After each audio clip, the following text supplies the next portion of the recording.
আসসালামু আলাইকুম, Fatema's kitchen and শখের রান্না আপনাকে ব্যাপক করে স্বাগত। মই বরিশালে মনু মুই আজগো আমনে করে দেখামু ফুচকা বানাইয়া কিভাবে ঝটপট বাসায় বই ফুচকা বানাইতে পারবেন, আর সাথে একটা সুস্বাদু তেঁতুলের চাটনি বানাইয়া দেখামু।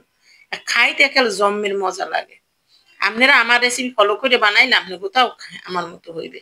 এলাকে আমি প্রথমে দিয়ে নিছি 1 কাপ ময়দা, সাথে দিছি 2 টেবিল চামচ আতপ চাউলের গুঁড়ো, দিয়ে দিছি 1 চা চামচ সুজি, দিয়ে দিছি স্বাদ মতো লবণ আর হালকা একটু সয়াবিন তেল দিয়া জাকানাকা করে মাইকে নিছি।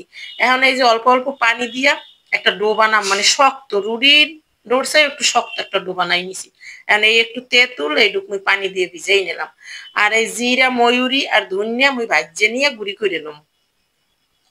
এখন এই যে তেঁতুল থেকে কাক বাইর করে নিছি 2 কাপ হয়েছে, 2 কাপ। এখন এই যে কড়াইয়ের ভিতরে দিয়ে লবণ দিছি স্বাদ মতো, আর চিনি দিয়ে দিছি আমার পরিমাণ মতো, আমি চিনি দিছি, আপনারা আপনাকে স্বাদ মতো চিনি দিয়ে একেবারে জাল দিয়ে উতলই নিছি, একেবারে প্রায় 2 বলক তুলে নিছি, 5 মিনিটের মতো জাল দিয়ে নিছি। এখন একটু রুটি বানাইছি, রুটিটা বানাইছি আমরা যে রেগুলার রুটি বানাই ওই রুটির চেয়ে একটু মোটা বানাইছি। এখন এই যে কুকিং কাটার দিয়ে এখন এই যে আমি সব কাটতে নিলাম। আপনারা যে যেখান থেকে আমার ভিডিও দেখছেন সবাই আমার চ্যানেলকে সাবস্ক্রাইব করবেন, লাইক দেবেন, কমেন্ট করবেন। আপনাদের সাপোর্টে আমি এগিয়ে যাব, আর নিত্য নতুন রেসিপি নিয়ে আপনাদের সামনে আমি হাজির হব। এই যে আমি দেখেন ফুচকা ভাইজে নিছি, এই দেবার ভাজতে আছে, এই দেখেন একেবারে ফুলকো ফুলকো, একটু ধৈর্য ধরে ভাজবেন, চুলার একটু কমাই ভাজবেন। এই দেখেন কত সুন্দর প্রত্যেকটা ফুচকা এই যে ফুলতে আছে, দেখছেন? এই আপনারা এইভাবে ফুচকাগুলো ভাইজা নেবেন, আর চাউলের গুঁড়াটা অবশ্যই দেবেন, তাহলে একেবারে ক্রিস্পি হইবে। এই দেখেন সব ফুচকাগুলো আগের যে আমরা ফুচকা খাইছি সেই হাতে বানানো ফুচকা দেখেন সবগুলো এরকম হয়েছে। এখন আমি বানাই নেবো তেঁতুলের চাটনিটা।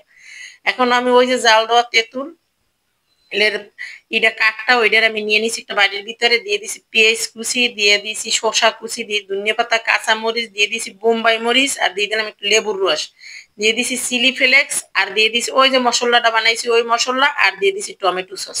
আপনারা এইভাবে তেঁতুলের চাটনিটা বানাই খাই দেখেন, খাইতে এখন জম্মের মজা লাগে। আমি একটু বিট লবণ দিয়ে দিছি। এখন এই যে মুই ইটা করে নেব, আপনার আলু সিদ্ধ করে নিছি, আলু আর ডাবলি ডাল এগুলো সব সিদ্ধ করে নিছি। এখন এই যে একটা মেশিন দিয়ে আমি কুচাই নিলাম আলু ধরে। এখন ওই যে ডাবলি দিয়ে দিছি, একটা ডিম করে দিয়ে দিছি, আর দিয়ে দিলাম পেঁয়াজ কুচি, শসা কুচি, ধনিয়া পাতা, কাঁচা মরিচ, দিয়ে দিলাম চিলি ফ্লেক্স, দিয়ে দিলাম এই মশলা যে বানাইছিলাম এই মশলাটা, দিয়ে দিচ্ছি স্বাদ মতো লবণ।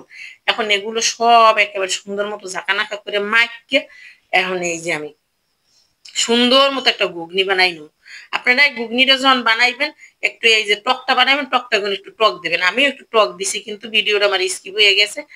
খাইতে জম্মের মজা লাগে টকটা দিলে। এখন এই দেখেন যে আমার ফুসকোর কতটা ক্রিস্পি হয়েছে, মানে একেবারে মুসমুস হয়ে গেছে। এই যে আপনারা এইভাবে বাসায় বানাই খাইবেন।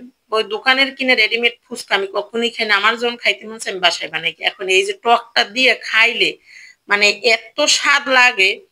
এই দেখেন আমি এই যে খাইতেছি জম্মের মজা লাগে, একেবারে জম্মের মজা। এই যে আমি এখন বানাইছি 1 প্লেট। আপনারাও আমার মতো এইভাবে টক বানাইয়া হাতে ফুচকা বানাইয়া বাসায় খাইয়ে দেখেন, খাইতে খুবই স্বাদ লাগে। যে যেখান থেকে আমার ভিডিওটা দেখছেন সবাইকে ধন্যবাদ।